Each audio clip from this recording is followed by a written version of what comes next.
Hi guys, welcome back to my channel, welcome back to Biology, and in this video we will be moving forward with a new topic, that is connective tissue. Right? In the previous video we had completed our epithelial tissue and muscular tissue. Now only two parts are left, that is connective tissue and nervous tissue. Right? So in this video we will be moving forward with connective tissue So connective tissue, the word itself is telling the meaning that it's basically connecting two parts. Right? So the connective tissue has the main role of forming a connection in between one part to the other. Right? In between two parts, it is basically forming a connection. Right? So that is why it is known as connective tissue. Right? Now what is written here? Loosely bound cells are present. So what is the tissue made up of, beta? Tissue is made up of cells. Right? So in the intracellular matrix of that particular part, what happens? It depends how loosely they are present. Okay. Now beta, matrix is the inside portion. Right? For example, in the bone. Right? There is a hollow structure inside which some things are present. That is known as a matrix. Okay. So matrix can be dense, it can be rigid, it can be fluid, it can be jelly-like. Okay. Matrix can be of these four types. Right. So what happens, beta? That depending upon the functionality of the connective tissue, how connective tissue is going to function, right? Depending upon the functionality of the connective tissue, what will happen? The matrix which can be present, the matrix can be varying. That means if the connective tissue has a proper function, right? What will happen? That means if we are talking about a connective tissue like tendons, these are all connective tissue, tendon, ligament, cartilage, adipose, areolar and lymph. These are all what, beta? These are all connective tissues. Okay. So if they are all connective tissues, their matrix will depend upon their functionality. Okay. The matrix will be depending upon what their function is. The matrix can be dense also, the matrix can be rigid also, it can be fluid also, it can be jelly-like also. But on what factors is the matrix depending on? The matrix is depending upon the factors that the connective tissue that we are talking about, what is its function? Depending upon the functionality of the connective tissue, the matrix can be dense, rigid, jelly-like or fluid. Okay, so if I talk about tendon, beta. So tendon is a connective tissue that joins muscle to bones. MTB. Remember this.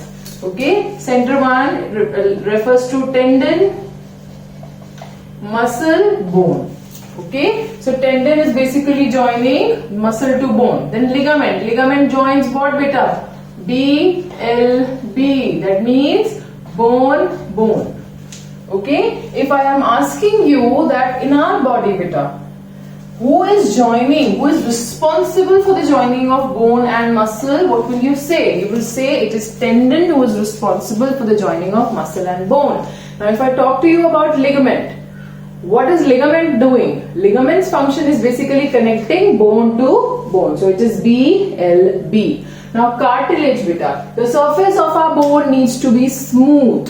Okay, so it is covered with cartilage. Also, cartilage is present here, It is not as hard as a bone, but it is known as a soft bone. Okay, it is known as a soft bone. It is basically providing softness and smoothness on top of the bones. Okay, so it is present there. Then beta, adipose tissue, all the fat cells when they are combined together, beta. ठीक है, और जितने भी fat cells होते हैं when they are combining together, they form which tissue, beta? Adipose tissue. When all fat cells combine, they form adipose tissue.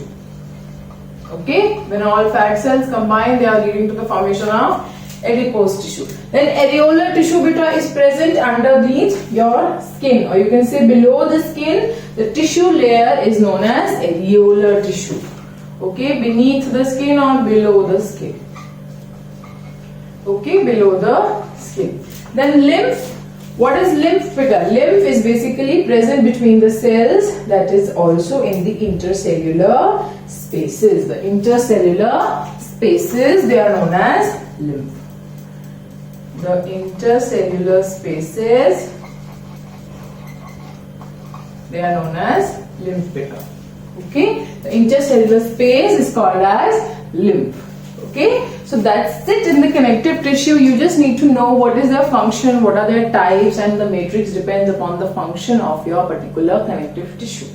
Okay, it can be dense, it can be rigid, it can be fluid, it can be jelly-like, but it depends totally on what type of function your connective tissue is doing. Simple, right? Very simple, very easy. Now what you need to do is you need to ask any question which you are doubtful about till now, right? We have completed mostly 2 chapters of science. One video of this chapter is left about the nervous tissue that we'll cover up in the next part, right? Any problems, any doubt you can discuss, you can put down in the comment section. I will always be replying to your messages, beta. And do not forget to like, share and subscribe to my channel. Make sure you are sharing it with all your friends, right? And stay tuned. I will see you guys in the next video with some new content, and the next topic we'll be covering up is the nervous tissue.